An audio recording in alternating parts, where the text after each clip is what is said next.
Hi, Ove. Good evening. Thanks Hi for. mate, how are you? I'm all right, thanks. Thanks for joining me today. It's an absolute pleasure.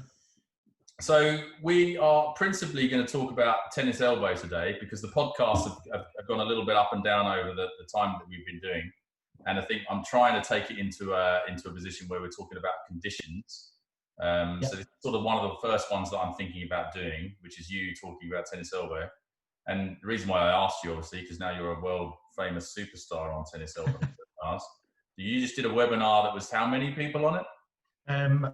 I think there's about 500 that was active live, but there were 1,200 registered, and they all got a recording of it and stuff. So yeah, it was pretty cool. It was a bit of a novel experience, but yeah, it was pretty impressive. It was good. So, but before we start, can you just give everyone, as we do, can you give us a roundup of what you're all about, where you are, and so on and so forth? Yeah, sure. Yes, my name is Ove Indergaard. I'm a chartered physiotherapist.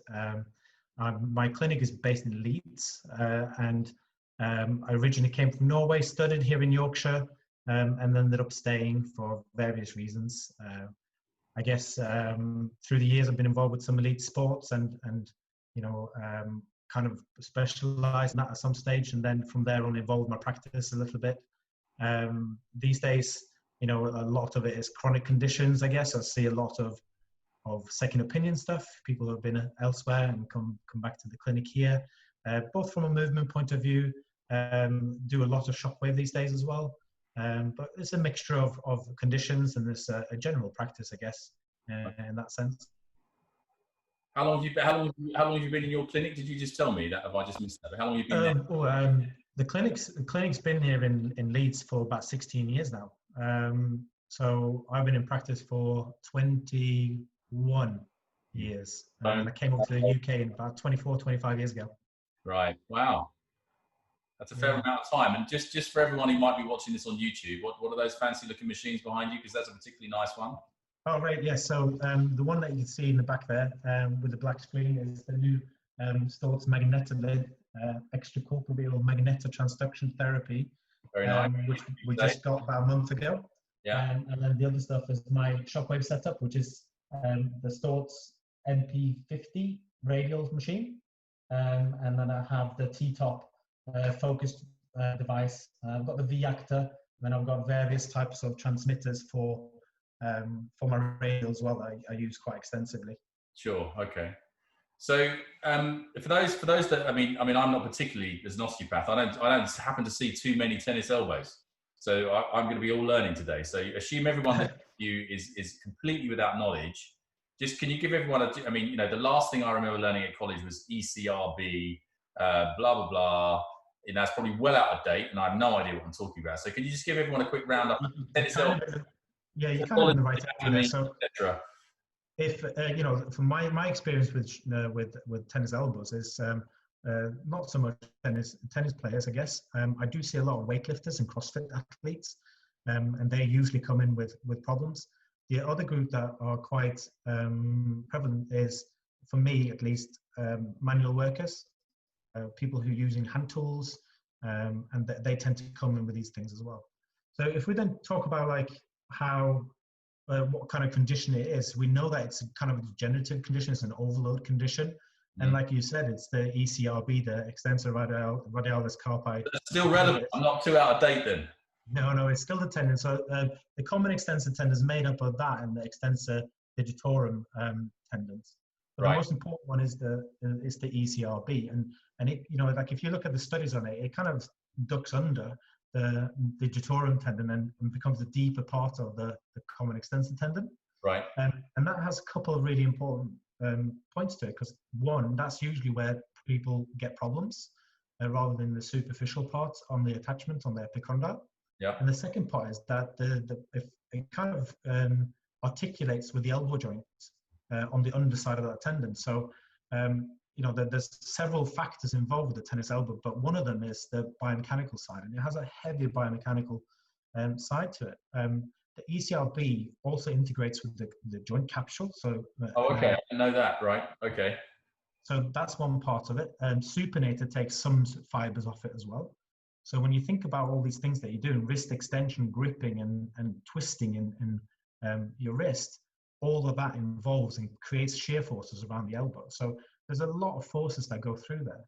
Right. And I think that's a huge part of why it's such an exposed tendon. The other thing that I find quite important with tennis elbow is that it's connected to the rest of the arm and the neck and the back and having all these connections. And, you know, like I'm a bit hesitant to talk about, you know, the anatomy trains and things like that, because we're not 100% sure whether that is actually a thing or not. But yeah.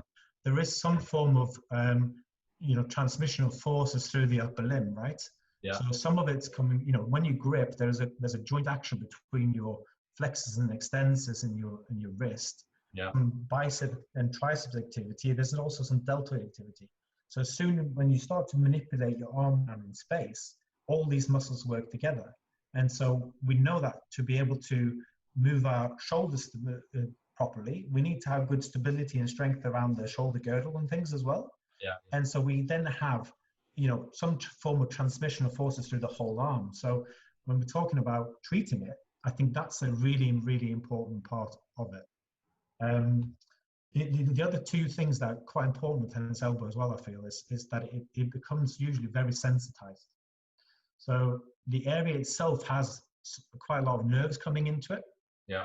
So you have the radial nerve obviously on the back, and then on the inside of it, the ulnar nerve coming in, and so the radial nerve is in really close proximity to there and can get a little bit irritated in the muscles there too. So sometimes you get an overlap of compression on that too, and that can make it really, really sensitive. We know that the area becomes really hypersensitive, and you see that with your tennis elbows that come into the clinic, right? You press on the epicondyle and they fly through the roof. Yeah. So there is an element of that as well. And, you know, whether there's some central sensitization involved in there, I would say that's quite a high probability on top of the biomechanical stuff. You do any neural gliding stretches with your tennis elbow stuff? I know my physio colleague does it here, and he's quite keen on tennis elbow. Yeah, you know, like when we assess it, obviously we do the standard wrist extension, middle finger extension, grip testing, and things like that, and the palpation. But we also want to know if there's other things going on, right? Yeah. So you want to make sure that there is no nerve gliding issues. You know, we screen for that, and if there isn't a problem there, we know that that's not an issue. But if it is, then, you know, that's probably where we're going to start. We're going to start to desensitize that and see if we can create some better gliding. And we also look higher up into the system as well, into the neck area, and rule out any complaints from there as well. Okay. So it is a highly complex area. And I mean, the final thing as well is how it integrates in function. So we know one of the biggest compensations that happen is that when you start gripping, instead of just gripping straight, you start gripping with a flexion. Yeah. And that has an impact on the flexor muscles and their connections in force transmission. I often find this in the CrossFitters, where if they haven't got the grip properly, then they can't recruit the lats properly either. So then the grip impacts the shoulder function, and you can't really, you know, get that pull up in a good way. And then they start with compensations, and then they break down somewhere along the line. Right. I'm always tempted to CrossFit athletes just to suggest that they stop doing it. Actually, well, do you know what? Like, it's once you get going with it, they usually listen quite well. And you start, you know, what I demonstrate to them, if they get the grip back, this is what can happen. And I teach them how to recruit the lats better, but you have to get the shoulder in the right position. You know, and with that, it's what the grip does then. And we, you know, we know from lots of research now that the shoulder and the grip is massively involved together. Right. So that if you haven't got a grip, you probably have a shoulder problem or a shoulder stability issue. All right. There's been some research on that. Reduce. Yeah, there's lots. If you check on my webinar, so now I mentioned in the webinar, there's 2 or 3 papers that look at how the grip and the rotator cuff is linked. So if your grip is weak, your rotator cuff will be weak too. So there seems to be some form of co-contraction in there. So those are quite important. Your nervous system is probably monitoring it, saying there's a weakness there, so we're not going to allow you to transmit force through the whole arm. Yeah, I think so. Yeah, I think there's definitely some form of joint transmission issue or force transmission issue between the grip and the shoulder, which makes sense, right? Yeah. So if you're hanging off a bar and you're about to do a pull-up, then you can't grip. It's kind of it filters in, you know, like through the rest of the arm and how you activate. All right, interesting. How that happens, I'm not entirely sure, but it's certainly something that I observe in clinic a lot. Well, I think by the fact you talked that through, that goes to the heart of what I often bang on about when we're teaching, and I certainly say when I'm teaching, is that we're supposed to be talking about Shockwave, and we spent the last 7 minutes talking about anything but Shockwave, because Shockwave is one answer, put the Shockwave on and hope for the best, right? And then I'm always trying to tell people that it's only as good as the rehab and the loading and your mechanical stuff is alongside it, right? So as you've just emphasized, if you don't do all that stuff and you put the Shockwave on and it doesn't respond that well, everyone blames the Shockwave. Whereas actually the reality is you should blame the practitioner for being totally myopic and going, well, I've got a machine, I'm just going to put it on the elbow. So absolutely. We start off with that, right? Yeah. Yeah, we see that through the body, don't we? Where the, you know, if you don't add the exercises to the Shockwave, it's less effective. So, you know, that's part and parcel. But, you know, don't forget about being a practitioner just because you've got a Shockwave machine, right? So your clinical skills in diagnosing movement problems and you know, testing the area is so important. And then your rehab is key. That was for us oldies. That was how ultrasound became about 20 years ago, wasn't it? Everyone just get incredibly lazy and just go wiping out orbits, and that's what it became, cure for everything else for lazy people. But anyway, enough of my opinions. So if someone's coming to see you with tennis elbow over 3 months, and you've gone through some of the things that you've just suggested there, you've checked them out, they've got good neural glide, they haven't got anything too complicated, they've just taken up a new thing and they've overloaded the tendon. So how do you then go about building your treatment plan with the patient using Shockwave? What is your go-to average kind of approach for this, using focus, radial? What kind of things do you do, your go-to things? So one of the kind of the key things that I haven't touched upon yet is the thumb. Okay, so for me to be able to grip, the thumb. All right. Right. So, you know, follow me, right? So when you spend a lot of time gripping, your hand is kind of held in a bit of a claw. Okay, a lot of people spend lots of time on keyboards and they're in their claw, and so they tend to get really, really stiff around here. And so muscle-wise, I tend to find there's a lot of stiffness in the hand, and they can't really spread the hand properly. Right. Okay? So this is just something I've observed. I've never heard of this stuff. This is great. I'm going to suddenly start getting a load of tennis elbow patients in this week. That's how it goes, right? So when we then get into, if you're in the claw position, right, you're going to overuse the kind of flexor group in here. Yeah. So technically, that gripping, that motor control issue that we see, kind of becomes a learned behavior and a motor pattern. And so to get rid of that, if there is some myofascial things, we need to look into the forearm and whether that's got the extensibility that it needs. And with that is the thumb. Okay, so the muscles come down here and the thumb needs to spread. And if you can't get out of the claw position, I bet you can't get full wrist extension either. All right. So then every time you're doing stuff, these muscles are having to work overtime. You feel that as you're trying to do that, right? Yeah. So then they're working overtime all the time. So that becomes a factor then to why they might have a lot of overactivity pulling on this tendon all the time and creating this pain and discomfort. Right. So I try to alleviate that, and so, you know, for the treatment of the first joint in the thumb, right, we tend to do some radial work across the thumb, and if it's really stiff and it's got like some arthritic elements to it, then I might even focus that, purely because I want that wrist to be nice and free. As in these muscles are all, as in focus Shockwave on the thumb, you do, right? Yeah, focus on the thumb. So I start off with the radial and all the soft tissue work into there. Then I check and see if there's some improvement in mobility. The wrist gets better, and then once we've got that, and if there is, like, you do the shear test and stuff, and there's still pain in there, then I might even Shockwave that and treat that as part of the overall picture. Right. Okay, because that's important to me. There's no point releasing all of this to just start building up again because poor, tension or movement patterns and things like that. Sure. That's important. Then exercises follow that. Okay, so I use wedges and things like that, and wrist immobilizations where I put a wedge, a little like foam yoga block or something underneath the thumb, and then press into that so that they do self mobilizations at home. because I need them to get out of the claw. Okay. So that's one of the kind of go-to that I look for, and if it's there, then I deal with that first. The second part of it is obviously the radial side of the shockwave treatment. You know, I've recently, you know, acquired the fascial tools, which I've started integrating. I really like those, but before I had them, which was only a couple of weeks ago, I was using the radial tool to actually go through the extensor group, especially ERCB, and getting some treatment on there. Obviously, being very that there is a nerve there that I want to be careful with. So the pressure is usually not that high. You know, it's probably 1.5 maybe bars. And just working through here. I'm doing some of the V-actor vibration therapy as well, just to reduce the tone a little bit. Right. So, you know, we know from all the you know, the spasticity research and shockwave, we know that it lowers the tone in the muscle. So we can use that as a tool to reduce the overall tension in the muscle, which then less compression in the tendon.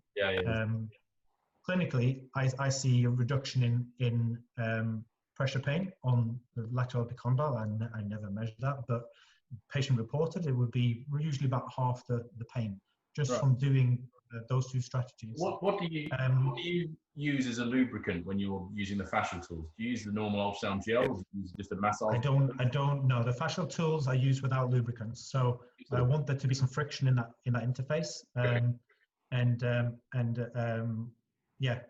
then that can kind of gives that release anyway. It's really efficient. I've been quite surprised really of how good they were. I wasn't expecting them to be that good, but you know, we've been following all the webinars lately, and you know, seeing Carlo Di Maio and Stefan Swartz, who came up with them, actually you know, inspired me to see if I can borrow them off one of our colleagues.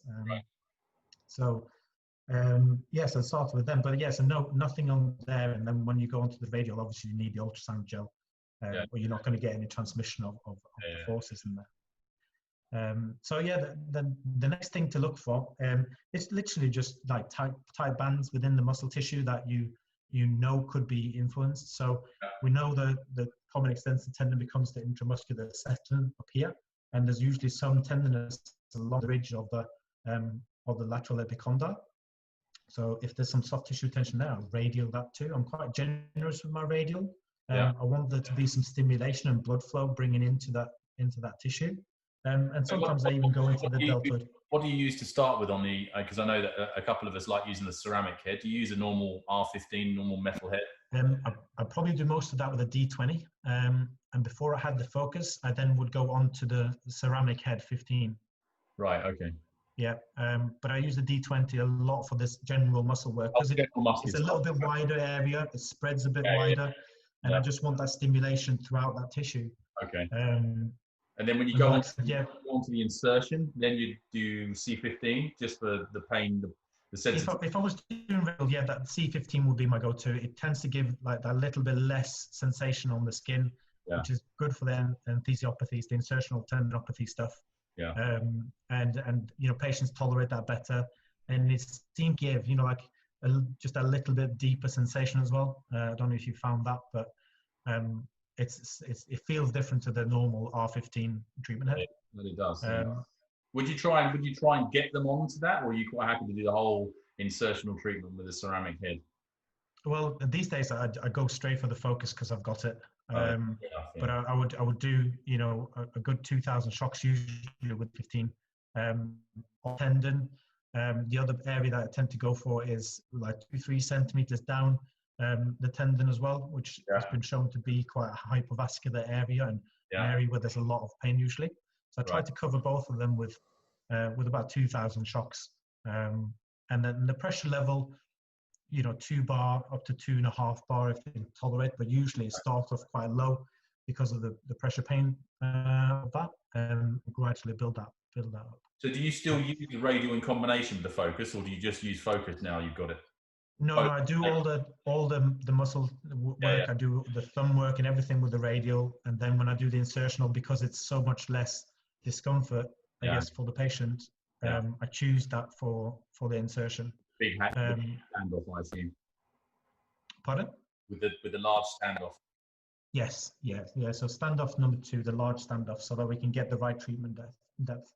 And then it's usually about 1,000 pulses with that, starting off at 0.05 and building maybe up to 0.1, 0.12. But I usually don't get any higher than that. The patients are usually very sensitive, and you have to keep that pain down. I think that's a huge part of the treatment. And you know, like looking at the research on it as well, they found that the low pressures actually perform better over time than the high pressure. So they've compared like 0.1 millijoules per millimeter squared to 0.25, 0.2, I think it was. And there was a marked reduction in both pain, grip strength, and all the outcome measures that they used in the lower pressure group compared to the higher pressure group. So, you know, it's kind of what the patients seem to tolerate better with, but also the research suggests that is the way forward. 0.1. Yeah, 0.1. And like I said, I start usually lower than that and gradually build up. I do. If I start at 0.05, then most patients they're feeling a bit of pain at that point, right? Yeah, exactly. Yeah, they want you to go, that's a bit much. But you know, sometimes you start lower, right? It's all about the patient and what they can tolerate, and you know that there's still a therapeutic effect even at those levels. But then, you know, you gradually build up that tolerance and you get in deeper into the conditioning. And what do you, when someone comes in, I don't know the answer to this at all, actually, because we've not spoken about this, whether you offer packages of care or whether you say, you know, actually each patient is different and you've had it 5 years, you need 6 sessions, whatever else. How do you construct your treatments with Shockwave? Do you have a package that you do, or do you? I don't tend to sell packages, but I do inform them of what our outcomes are that we're trying to achieve. And so, you know, for me, Shockwave, it's a healing accelerator, so we want to upregulate all that biology that we're working on, the tissues that we're trying to treat. And you kind of need a few sessions to get that going. So for the tennis elbow, I usually would start with 3. The research kind of suggests that you need 3.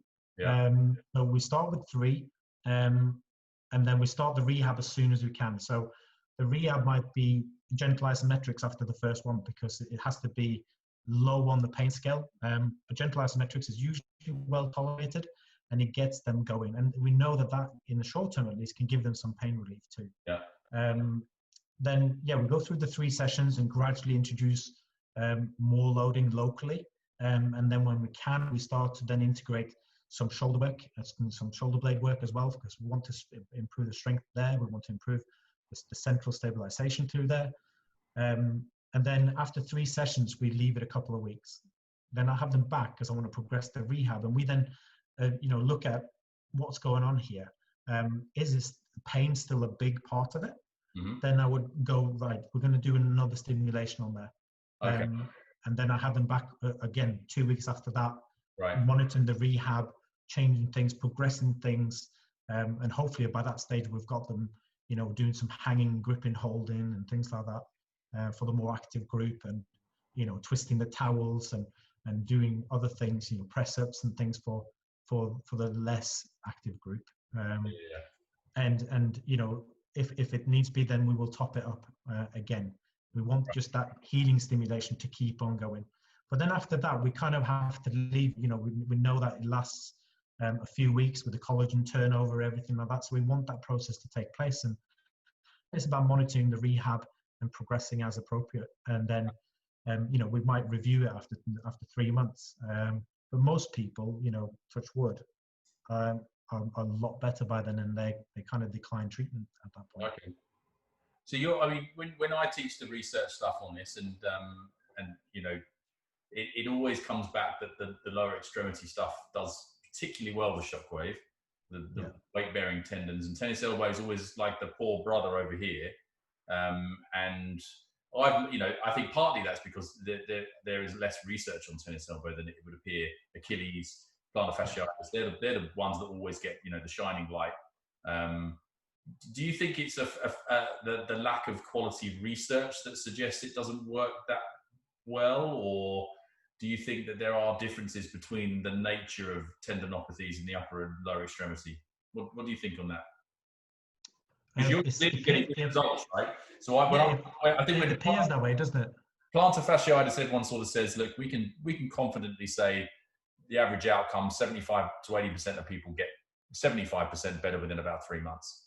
Yeah. But with tennis elbow, certainly when I teach it, I sort of say to patients in the room and say to people when I'm teaching them, look, it's a 50-50 thing more than it is 75-80.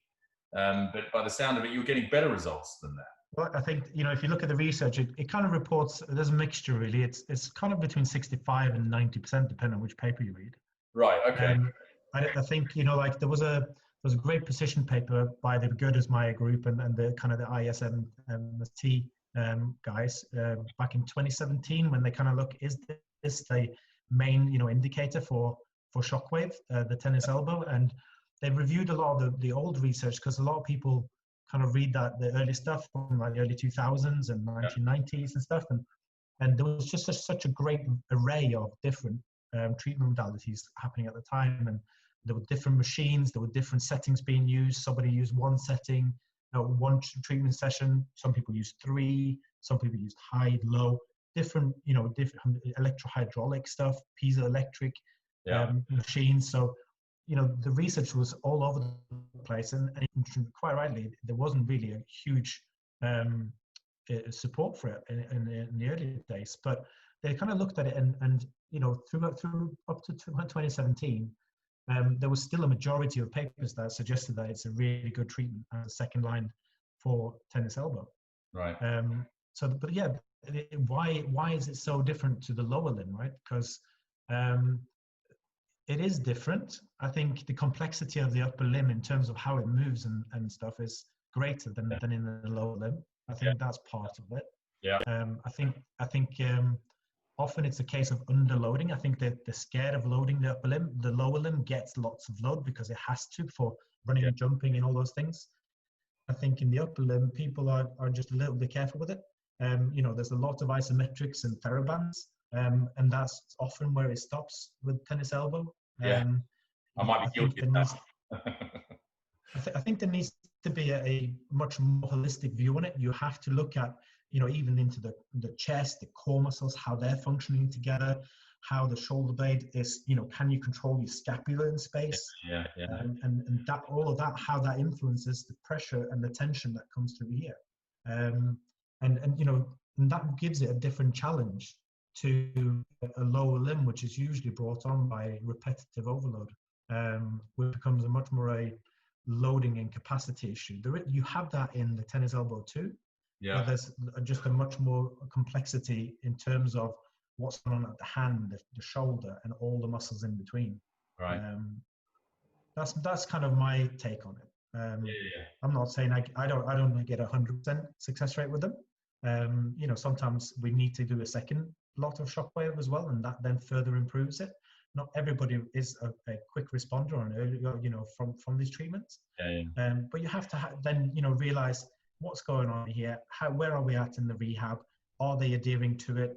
Is it worth then doing another 3 sessions?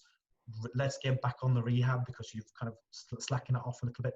And there has to be that patient and therapist partnership too. And you have to be pretty honest in your approach.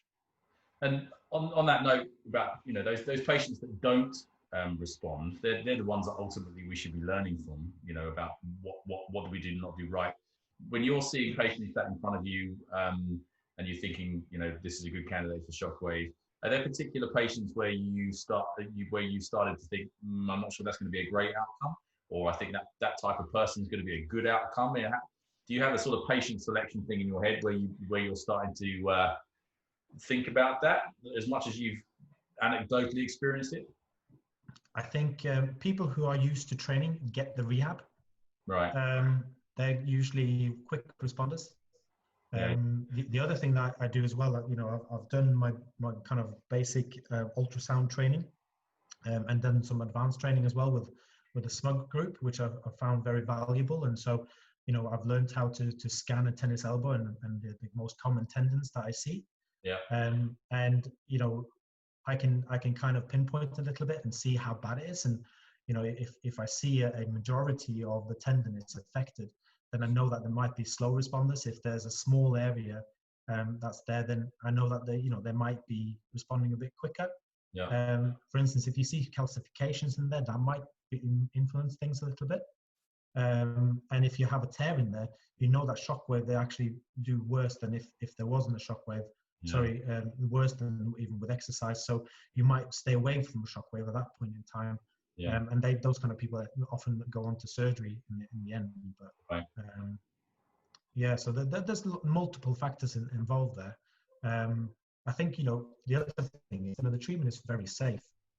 There's no risks involved there. So if the patient agrees to it and you come together, it's going to be the treatment plan, then you know that you're certainly not going to harm by doing the shockwave. Yeah. But like I said, most of the time they do respond. They get that gradual reduction in pain over the first 3 sessions, and everything's happy. They can recruit the muscles better. The rehab starts to flow better, and they start to get confidence in themselves, which then further kind of perpetuates the rehab progress through it. Okay, all right. I think that's covered most of the things that we were going to talk about. I think what I've learned from this is I'm incredibly lazy myself at the elbow. I think I got myself into some sort of myopic looking just at the elbow stuff. But I'm excited about coming to work tomorrow. I'm going to look at people's thumbs. I've never done that. Yeah, no, absolutely. Start looking at the wrist and the function of the wrist, right? I was taught some of this stuff 20 odd years ago, and I've got a bit lazy on that. So that's been really useful today, I think. Actually, it's probably no wonder why I haven't got great results with elbows, because like all these things, it comes down to the difference between your management and the rehab, not just the magic machine that we might have, right? So. Absolutely, I think you're right there, but I think the gold dust probably is that your arm is there to position your hand in space. Okay, you to interact with the environment, whether that's on a computer or whether it's hanging from a bar or throwing a ball.